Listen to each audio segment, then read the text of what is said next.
Beware of false supporters. There's always going to be someone on the sideline trying to say that they got your back and they support you. But truly, by actions, you see that they don't support you. If anything, they kind of jealous of what you're doing because they really want to do it. Instead of saying, "Hey, how can we come together?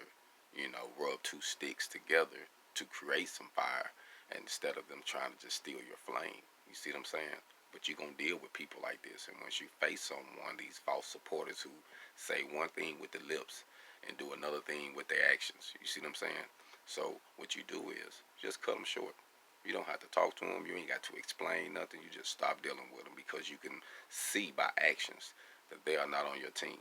And if you're trying to build something, you're trying to build something that's going to last longer than you. And you need people who can think like that. So if they think in short term, they might not don't need to be on your corner. Hold on.